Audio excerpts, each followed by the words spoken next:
April 7, 2022, a DHL Boeing 757 cargo jet lifts off from Costa Rica's Juan Santamaria International Airport bound for Guatemala City. The morning is clear, engines steady, and the crew, two seasoned pilots, settle into their climb. Moments later, warning lights flash. Hydraulic pressure drops sharply. The captain's instincts kick in immediately. This is not routine. They declare an emergency and begin circling the skies to burn off fuel before attempting a risky return. At 10:24 a.m., the jet touches down smoothly. But what follows is chaos. The loss of hydraulic pressure cripples their braking system, steering and thrust reversers. As the aircraft slows, one engine surges unexpectedly, spinning the jet around and slamming its fuselage into the ground. The plane splits in two. Fire erupts beneath the wings. And yet, against all odds, both pilots climb out alive. Later investigations reveal a fatigued hydraulic line deep in the landing gear bay. One worn hose and millions lost. The aircraft is written off. Its remains, now used by firefighters for training, a silent witness to a near-fatal day. On the night of July 1, 2002, DHL Flight 611, a Boeing 757 cargo jet, was cruising toward Brussels when tragedy struck. At the same time, a Tupolev, two 154M passenger plane carrying 69 people, including 52 Russian schoolchildren, was flying from Moscow to Barcelona. Both aircraft were flying at 36,000 feet over southern Germany. Inside Zurich's air traffic control center, only one controller, Peter Nielsen, was on duty. With one radar system under maintenance and phone lines down, Nielsen spotted the two planes converging and told the Russian crew to descend. But their TCAS system, the onboard collision avoidance system, ordered them to climb instead. Following their training, the DHL pilots descended, while the Tupolev also descended, setting them on a direct collision course. At 10:35 p.m., just seconds before impact, the Russian pilots saw the DHL jet's lights, but it was too late. The Boeing's vertical stabilizer sliced through the Tupolev, tearing it apart mid-air. Both aircraft disintegrated over Überlingen, Germany, killing all 71 people on board. The crash was traced to communication failures, system maintenance issues, and TCAS confusion. The tragedy led to sweeping changes in air traffic control procedures worldwide. But the story didn't end there. 2 years later, Vitaly Kaloyev, who lost his wife and children in the crash, tracked down and killed controller Peter Nielsen in revenge. A haunting reminder that one miscommunication can alter dozens of lives, even at 36,000 feet. In the early hours of November 25, 2024, a Boeing 737-400 SF cargo jet operated by Swift Air for DHL Aviation approached Vilnius Airport after departing from Leipzig, Germany. At 5:28 a.m., while on final descent, the plane lost control and slammed into the ground near the Liebkalnis neighborhood, less than a mile north of the runway. The aircraft burst into flames as it struck a two-story home. By sheer luck, all 13 people inside the building escaped before the fire consumed part of it. But on board, the captain lost his life, while the co-pilot and two crew members survived with injuries. The jet tore through cars and fences, leaving a long streak of burning wreckage through the neighborhood. Investigators from Lithuania, Germany, and Spain recovered both black boxes within hours. By March 2025, findings pointed to human error. The crew had accidentally disabled the hydraulic system, controlling the flaps, making the aircraft uncontrollable during landing. In confusion, they also switched to the wrong radio frequency, losing contact in the final seconds. The 8 million aircraft was destroyed, marking another dark chapter in DHL's aviation history. A reminder that in aviation, one wrong switch can mean everything. In the early morning of August 5, 2016, a Boeing 737-476 SF cargo plane operating for DHL by ASL Airlines, Hungary, was on final approach to Bergamo, Italy. Heavy rain poured across the runway. The crew's instruments glowed as they aligned for runway 28. But they touched down 6,500 feet into a 500-foot runway and far too late. The aircraft hydroplaned across the wet surface, brakes screaming, tires losing grip. At 90 knots, the 120,000-pound freighter broke through the airport fence and skidded onto a busy highway, scattering cars as it tore across 4 lanes. Both pilots survived with injuries, but the plane was destroyed and its engines ripped off, landing gear shattered, and fuselage broken. No one on the ground was killed, but the impact left Bergamo Airport shut for 3 hours. Investigators blamed pilot error and fatigue.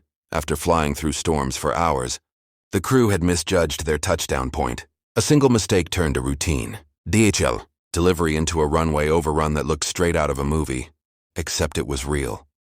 It was the early morning of November 16, 2012, when an air contractor's Airbus A300 B4, operating as DHL Flight 6321, departed from Leipzig, Germany, heading to Bratislava, Slovakia. The short 45-minute flight was calm, clear skies, light crosswind, and everything running smoothly. As the aircraft approached runway 22, the captain, acting as the pilot flying, lined up perfectly for landing. The A300 touched down smoothly, but 6 seconds later, the cockpit began to shake violently. The crew felt heavy vibrations, and at 85 knots, the captain stowed the thrust reversers, hoping to regain control. Instead, the aircraft veered sharply to the left, skidding off the runway and crashing nose first into a concrete pit. The nose gear collapsed, the fuselage twisted, and the 150,000-pound freighter came to rest in the grass. Both pilots escaped unharmed, but the aircraft suffered catastrophic damage, a $10 million loss. Investigators discovered a shocking cause. Washers in the nose gear torque link hinge had been installed incorrectly, allowing the hinge nut to loosen mid-flight. That tiny maintenance error had destroyed steering control, making it impossible to keep the aircraft straight after landing. A simple mistake, one missing washer, turned a perfect flight into a $1 million wreck. On August 13, 2004, a Convair 580 cargo aircraft, operating for DHL by Air Tahoma, was on final approach to Cincinnati, Northern Kentucky International Airport. The twin-prop aircraft, built in 1953, had flown for more than 5 decades, a true workhorse. That night, Flight 185 was just 1 mile short of the runway when it suddenly plunged into a golf course in Florence, Kentucky. There were only 2 men aboard, Captain Bruno Pacelli, 49, and First Officer Michael Gelwicks, 37. The crash claimed the life of the first officer, while the captain survived with minor injuries. Investigators quickly ruled out weather and mechanical failure. Instead, they discovered a fatal oversight: fuel starvation. The captain had failed to follow fuel cross-feed procedures, causing both engines to draw from the same tank. As the left tank ran dry, both engines flamed out almost simultaneously. The NTSB concluded that poor pre-flight planning and checklist management led to the tragedy. Even though the plane was just a mile from safety, it fell short, proving that in aviation, even the smallest procedural slip can end in disaster. On November 9, 2024, a Boeing 757-200 cargo jet operated by DHL Air took off from Leipzig, Germany, heading to Geneva, Switzerland. It was a routine night flight until one of its Rolls-Royce RB211 engines failed mid-descent. The crew acted fast, shutting down the failing engine to prevent further damage. Flying on one engine is possible, but during descent it's risky. The aircraft continued its approach, its pilots focused and calm, handling asymmetric thrust with precision. Moments later, the 757 landed safely on runway 22 at Geneva Airport. No one was hurt and no cargo was lost, but the jet was grounded for inspection, and as of late November, it still hadn't returned to service. Investigators launched a review, looking into aging engine components and stress fatigue across the fleet. The crew's quick decision-making likely saved the aircraft. It was yet another reminder that in aviation, every second counts, and training makes the difference between a controlled emergency and catastrophe. On November 22, 2003, European Air Transport Flight ODLL, a DHL Airbus A300 B423F, took off from Baghdad International Airport, carrying cargo bound for Bahrain.